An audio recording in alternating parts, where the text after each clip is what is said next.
Il fut un temps où la Ligue civique faisait afficher sur tous les murs une sorte de maxime juridique.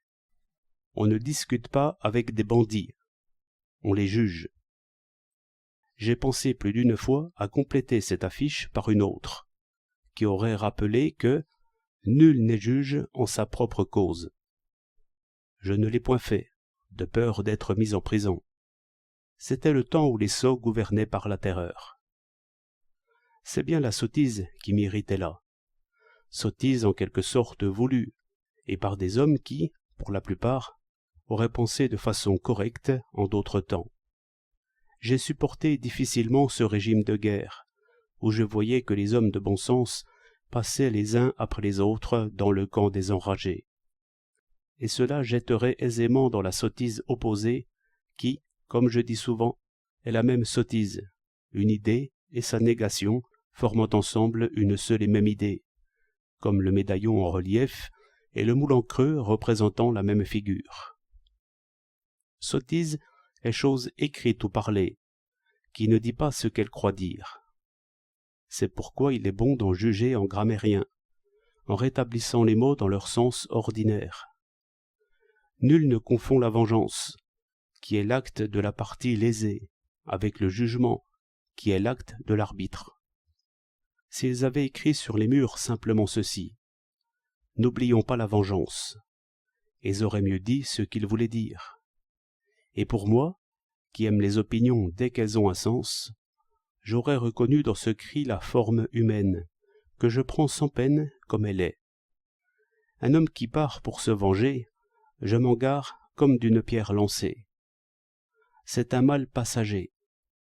Si vite que la pierre soit lancée, je sais qu'elle retombera. La violence ne va pas loin, parce que le corps humain ne saurait être disposé longtemps de la même manière. L'homme le plus violent finira par dormir, ou par avoir faim. Au pire, il tuera ou sera tué. Et si les membres de la Ligue civique étaient bravement partis pour la guerre à la manière des Collignons et des Bayet, que l'âge n'arrêta point, je n'avais qu'à attendre. La guerre, dès qu'on l'a fait à portée de fusil, calme les passions, à ce point que je me crois capable, d'après les discours, de deviner si un homme a fait la guerre ou non.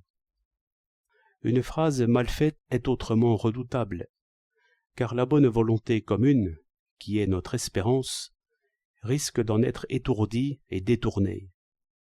Les hommes savent bien qu'il n'y a pas de paix sans justice, et ils se dirigent par là, les yeux toujours fixés vers le bien, mais trompés par les ombres interposées.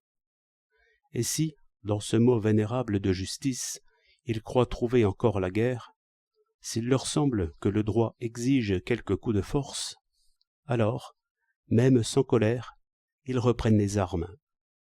C'est pourquoi les faiseurs d'ombre et d'opinions fausses sont les plus redoutables des hommes. C'est la pensée qui fait la guerre. Et, après tant de jours passés, cette pauvre Maxime, qui n'est plus sur les murs, projette encore son ombre de pensée en beaucoup d'esprits. Et ceux qui n'y croient pas en ont peur. Autre manière d'y croire.